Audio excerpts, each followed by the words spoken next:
Et si je te disais que l'un des riffs de guitare les plus lourds de l'histoire du rock n'a pas été composé à la guitare?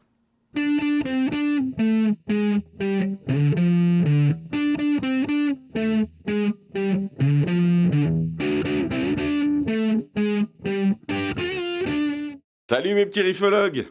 Bienvenue dans Riffologie Culte, l'émission où l'on dissèque les riffs les plus mémorables de l'histoire de la guitare. Aujourd'hui, on va halluciner un blues sans prendre un seul psychotrope. Tout ça en jouant Sunshine of Your Love de Cream. Prêt? Alors, affûtez vos médiators, musclez vos petits doigts, ouvrez grand vos oreilles. Ça va riffer.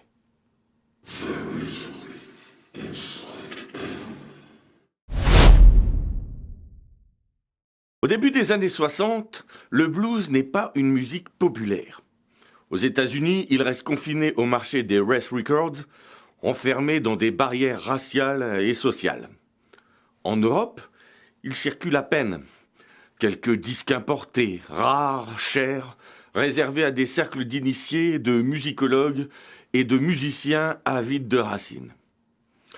Pourtant, en Angleterre, une génération entière va redécouvrir cette musique comme on découvre une vérité enfouie. Le blues n'est pas perçu comme un folklore américain, mais comme une langue brute, capable d'exprimer ce que la pop polissée des années 50 ne sait plus dire. C'est la naissance de ce qu'on appellera le British Blues Boom.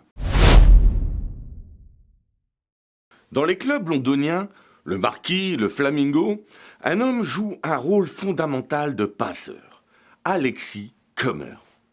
Avec Blues Incorporated, il ouvre un espace de transmission où se croisent presque tous les futurs acteurs majeurs du rock anglais.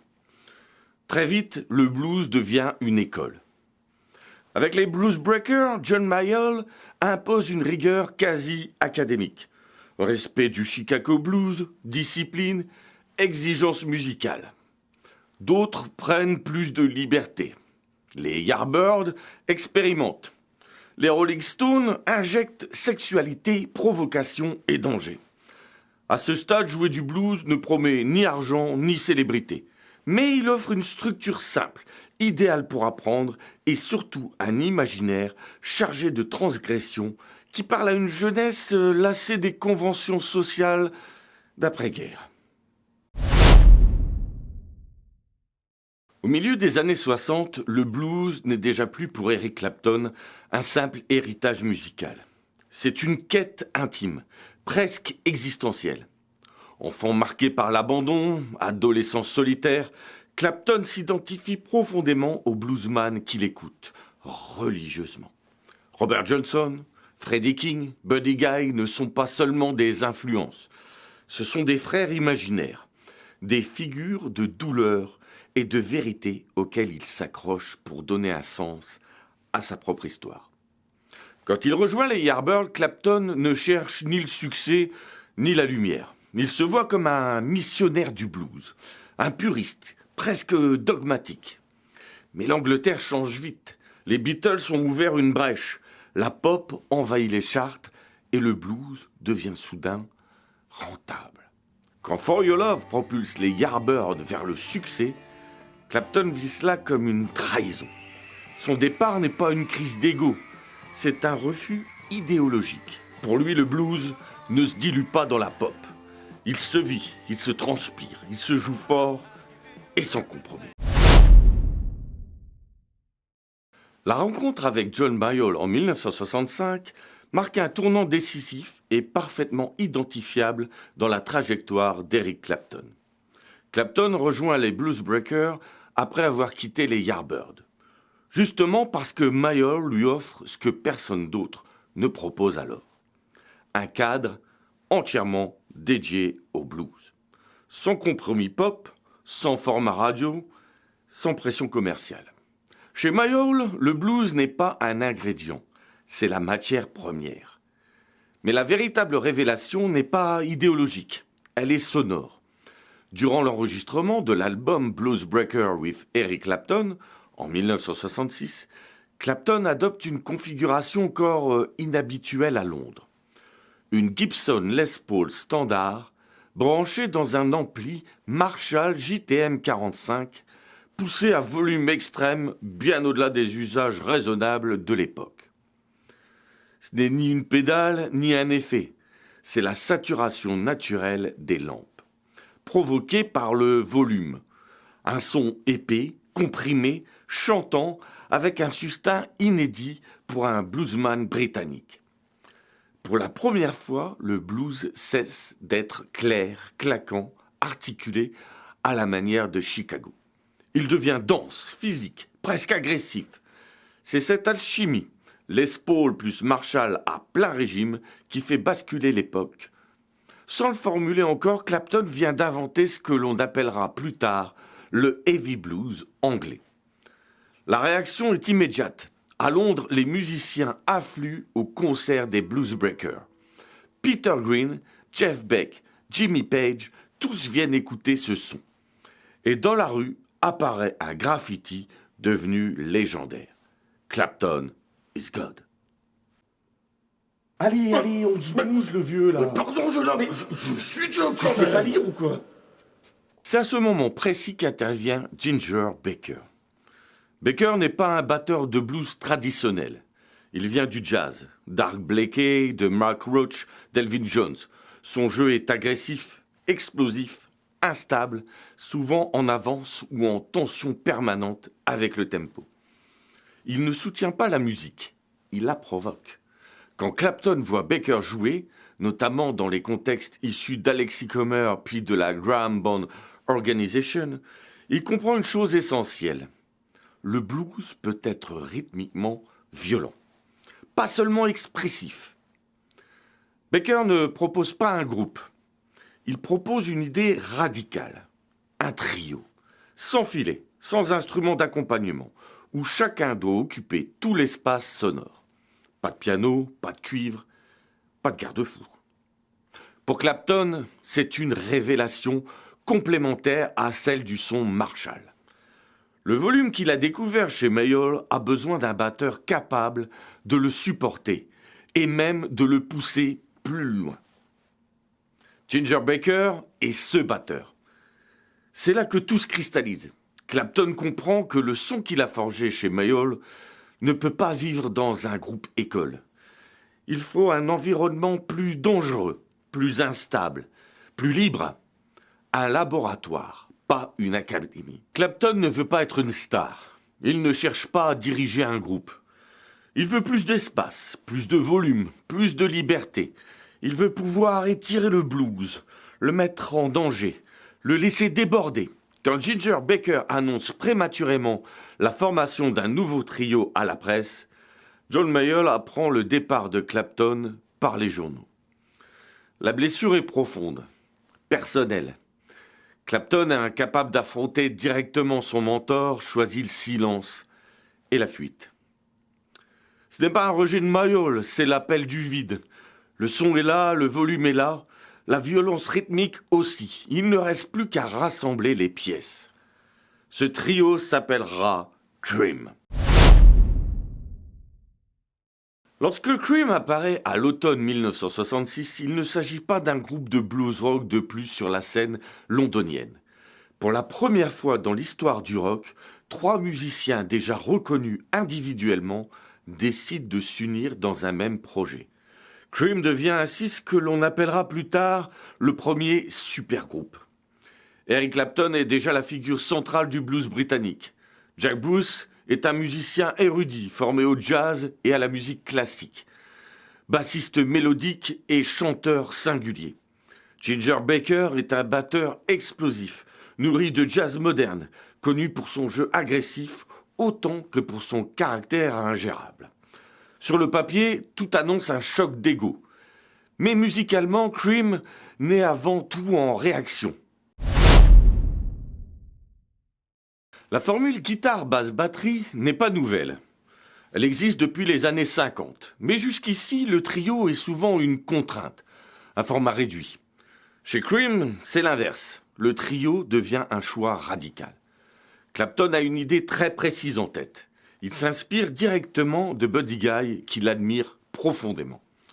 Un blues joué sans filet, sans rythmique d'accompagnement, où la guitare occupe tout l'espace, soutenu par une section rythmique libre et puissante.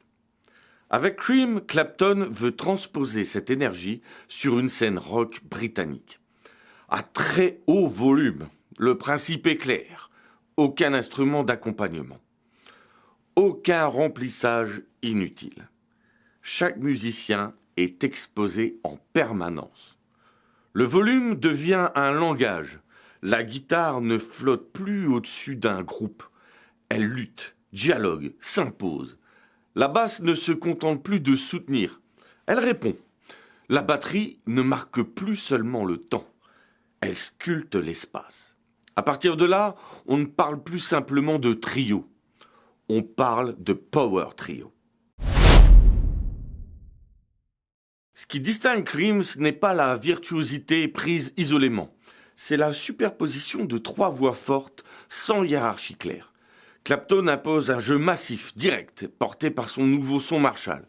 Jack Bruce développe une basse mélodique, mobile, qui brouille la frontière entre accompagnement et lead, tout en assurant le chant. Ginger Baker, avec son approche héritée du jazz, ses roulements et ses accents imprévisibles, transforme la batterie en force autonome. Chez Cream, personne n'accompagne personne. Tout le monde joue au premier plan. Cette tension permanente donne naissance à une musique dense, instable, parfois au bord de la rupture, mais d'une énergie inédite, un blues encore enraciné dans la tradition, mais déjà en train de muter.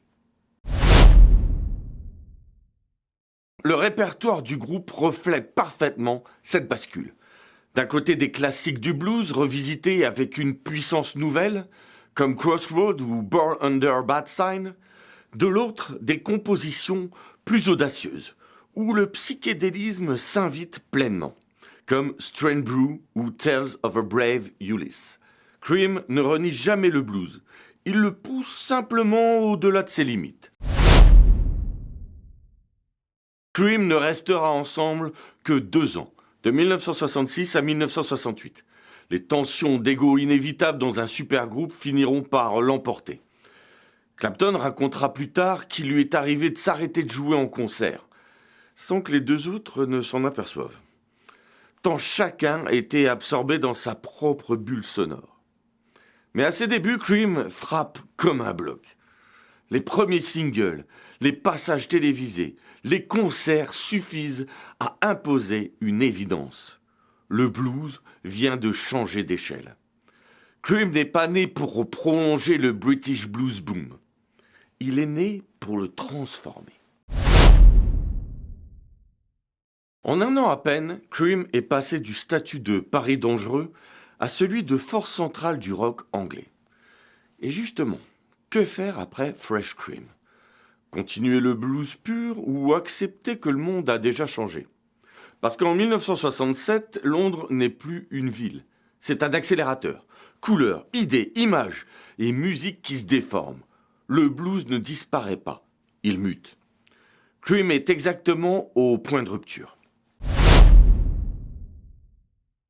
Mai 1967, Cream débarque à Atlantic Studio à New York. Pas pour capturer la scène, pas pour jammer, pour fixer un instant, celui où le blues britannique cesse d'imiter et commence à répondre. À la console, Tom Down. À la production, Félix Papalardi. 2 types qui comprennent vite la règle du jeu. Cream ne se discipline pas. On l'encadre juste assez pour que la tension reste vivante. Résultat, des sessions rapides, presque urgentes. Peu d'overdub, peu de retouches. Des morceaux courts, compacts. L'inverse des longues dérives du live. Le disque se fabrique comme un constat. Net, dense, sans fioriture. Amateur s'attend à un album de blues puissant, enraciné. Ce qu'il entend le déstabilise. Texture psychédélique, paroles bizarres, atmosphère, pas droit devant, il lâche le mot qui tue. Psychédélique hogwash, du charabia psyché. Cream ne négocie pas parce que pour eux, c'est précisément ça l'époque. Le blues n'est plus un musée, c'est une matière qu'on tord. Et là, renversement dans le studio. Booker T. Jones et Otis Redding écoutent Sunshine of Your Love. Réaction immédiate. Ils adorent. À partir de ce moment, le débat est terminé. Si des monuments de la soul entendent ce riff et disent « oui », alors c'est que le truc est réel, pas une lubie de Londres. Disraeli Gears, ce n'est pas juste un disque. C'est une esthétique complète. La pochette est confiée à Martin Sharp, voisin de Clapton à Chelsea. Collage fluorescent saturé, presque hallucinatoire, Sharp dira en gros qu'il veut peindre le son des Cream. Chaud, électrique, vibrant. Tout devient couleur, jusqu'aux instruments. Et la SG de Clapton, celle qui incarne visuellement cet air, devient une extension de l'album. La musique a désormais une peau. Un jour, Clapton parle d'acheter un vélo de course. Il évoque les derailleur gears, les vitesses à dérailleur. Dit vite à l'oral, derailleur, ça glisse. Dans la voiture, le roadie Mike Turner, concentré sur la route, entend de travers et répond très sérieux « Oh yeah, Disraeli gears !»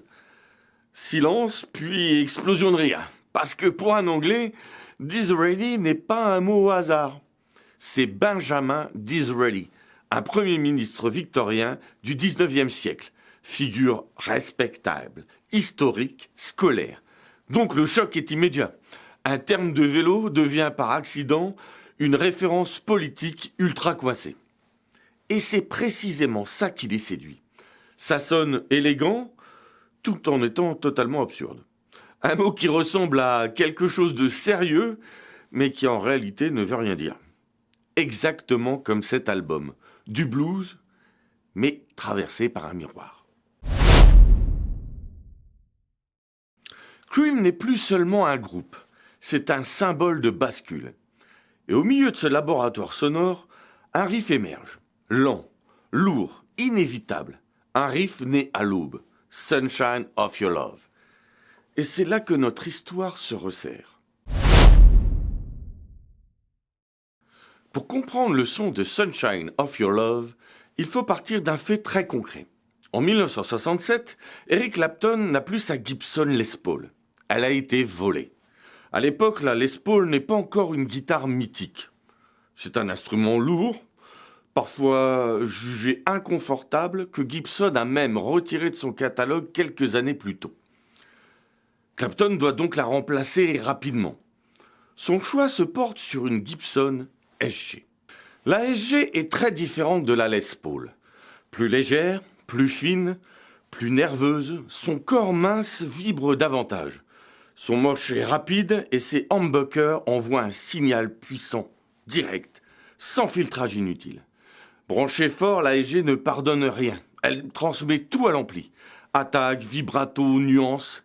C'est une guitare idéale pour un jeu physique frontal.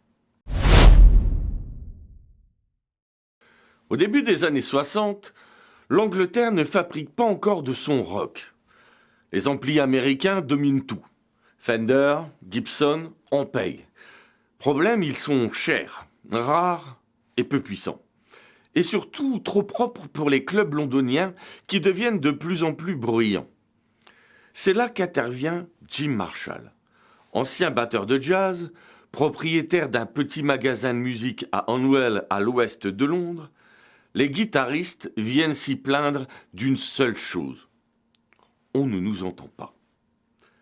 Marshall ne cherche pas à révolutionner le son. Il cherche à faire plus fort. Avec l'aide de Ken Brown et Dudley Craven, il démonte un Fender Bassman, le modifie avec des composants britanniques, change les lampes, les transfos et crée un ampli plus rugueux, plus tendu, moins poli. Le Marshall JTM 45 est né. Quand Eric Clapton branche sa guitare dedans, quelque chose bascule. Clapton ne cherche pas un son sophistiqué. Il cherche un son qui réagit physiquement. Un son qui résiste, qui plie, qui sature quand on insiste. Avec Marshall, il trouve exactement ça. La distorsion n'est pas un effet, c'est une conséquence mécanique. Les lampes sont poussées au-delà de leur zone de confort. Le volume est tel que l'ampli commence à se déformer. Et c'est là qu'intervient le génie de la prise de son. Clapton impose une condition non négociable à l'ingénieur du son Tom Dowd.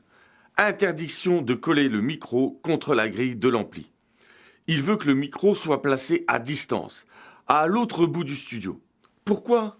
Parce qu'il veut capturer l'air, le mouvement et la manière dont le son sature la pièce avant d'entrer dans la console. Il ne veut pas un son propre, il veut capturer une onde de choc. La note ne se contente plus d'être jouée. Elle respire, elle gonfle, elle crie. C'est le cœur du British Blues Sound. Pete Brown, le parolier de Cream, et Jack Bruce passent la nuit à essayer d'écrire. Ils cherchent une chanson et ils n'y arrivent pas. Rien ne fonctionne. Puis au petit matin, Jack Bruce se lève. Il attrape sa contrebasse et il dit simplement « Bon, et ça alors ?» Eh oui, t'as bien entendu, le riff de guitare le plus célèbre du rock vient d'une contrebasse. Pete Brown regarde par la fenêtre. L'aube est en train de se lever et les premiers mots arrivent presque tout seuls. It's getting near dawn. C'est bientôt l'aube. La chanson commence là, dans ce moment précis entre la nuit et le jour. Jack Bruce a déjà la ligne. Une ligne de basse lourde, évidente, impossible à ignorer. Quand Eric Clapton s'en empare, il ne cherche pas à la transformer. Il fait quelque chose de très simple. Il la joue à l'octave sur la guitare. Mais il ne la joue pas sèchement note par note. Il l'intègre dans un accord de ré. Résultat, la ligne de basse est toujours là. Mais autour d'elle, les autres cordes résonnent. Le riff n'est plus seulement une ligne. Il devient harmonisé, épaissi, presque tridimensionnel. Clapton revient ensuite à la ligne de basse, puis s'en écarte légèrement, puis il revient encore. Le riff respire, il oscille entre ligne pure et accord plein.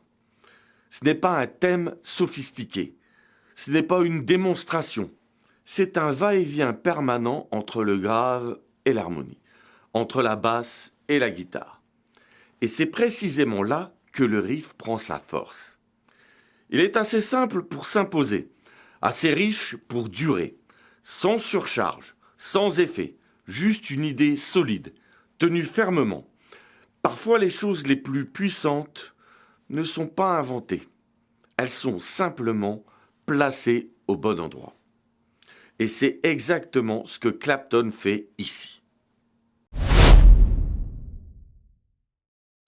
Avant d'aller plus loin, je te rappelle que tu trouveras le GP, les tabs et le backing track sur mon site drfredmrlad.com.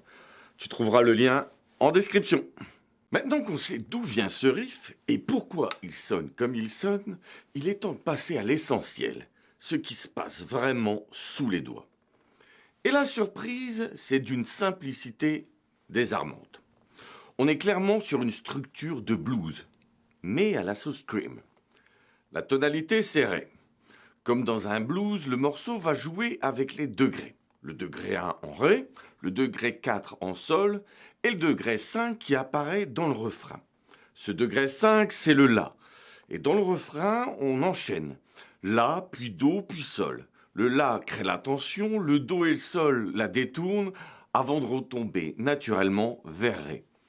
On reste toujours dans le langage du blues, mais sans jamais tomber dans une cadence scolaire. En réalité, tout le morceau repose sur un principe très simple et extrêmement efficace. Prendre un riff et lui faire subir des variations. Ça permet de jouer quasiment la même idée tout le long sans jamais donner l'impression de se répéter. Le morceau commence avec le riff le plus simple, une ligne en single note jouée 2 fois. Ici, on attaque à la 12e case de l'accord de ré, à la 10e case de l'accord de ré, et on revient à la 12e case. Ce qui nous fait... Ensuite, on passe sur l'accord de la, et on va jouer des staccatos sur la 12e, 11e et 10e case. Donc,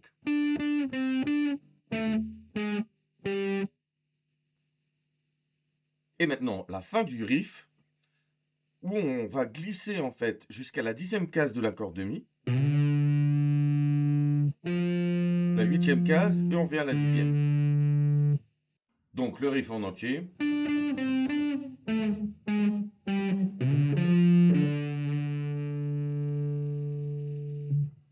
Ensuite, on reprend exactement le même riff, mais cette fois, les deux premières notes sont jouées en accord, avec un petit gimmick ajouté à la fin du riff. Cette version-là est répétée 6 fois. Pour cette variation, on va jouer la note de Ré et de Do en accord, en triade. Donc la triade sera 12e case, 11e case, 10e case. Et on va simplement jouer Ré et Do comme le riff d'intro.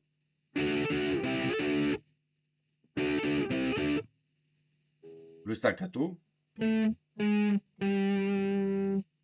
Et là, on va avoir un petit gimmick différent à la fin qui va nous faire... Donc on va ici jouer un petit barré à la 12e case sur la corde de Ré et de Sol. Ici sur la 10e case de la corde de Sol avec un petit vibrato. Et on revient sur la 10e case de la corde de Ré. Et très rapidement sur la 10e case de la corde de Mi, qui va nous donner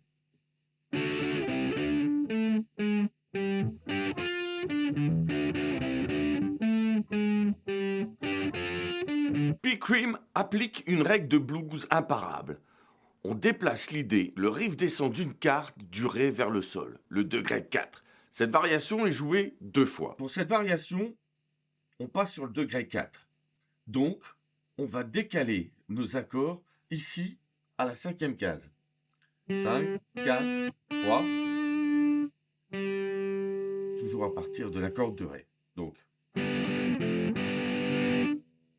pareil que le premier riff. Ici, les notes au staccato, ils seront à partir de la 5e case jusqu'à la 3e.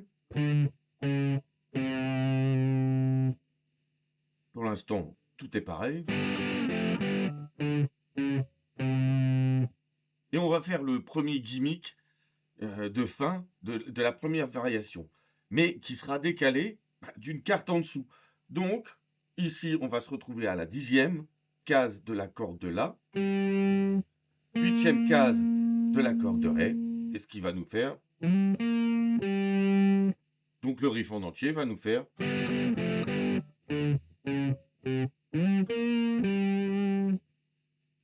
Je le rejoue une fois.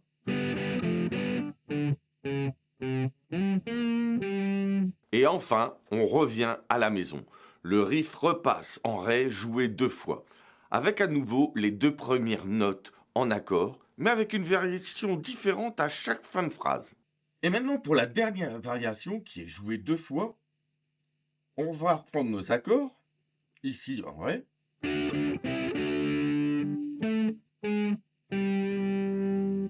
Le staccato, c'est pareil. Et on va avoir une petite subtilité à la fin. Au lieu de faire, on va faire juste un petit mouvement de hammer-on pull-off pour embellir la dernière note. Donc, pull-off entre la 10e et la 8e case de l'accord de Mi. Ce qui nous redonne...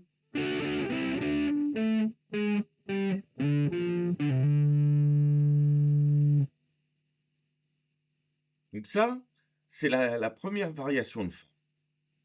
Sur la deuxième, on va faire une petite subtilité. On va attaquer un barré ici à la 10e case, donc sur l'accord de Ré et de Sol. Et on va finir à la 12e case de l'accord de Ré. Ce qui va nous donner...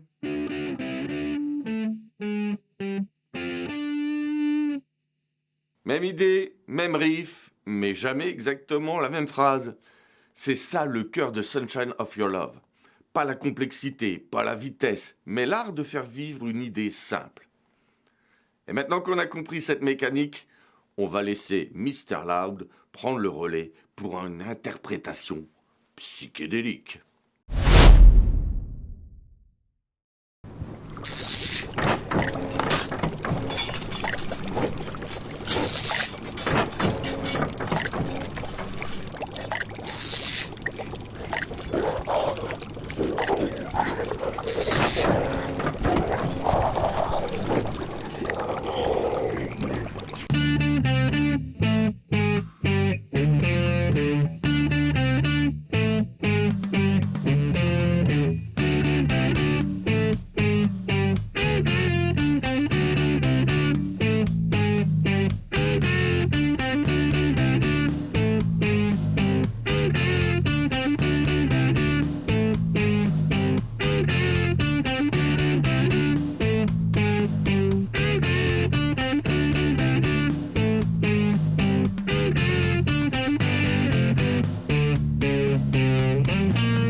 Sunshine of Your Love fonctionne pour une raison simple. Il est né avant la guitare, avant l'arrangement, avant le statut de riff mythique. Il est né d'un geste instinctif, joué sur une contrebasse au petit matin. Et parfois, c'est exactement comme ça que naissent les grands riffs.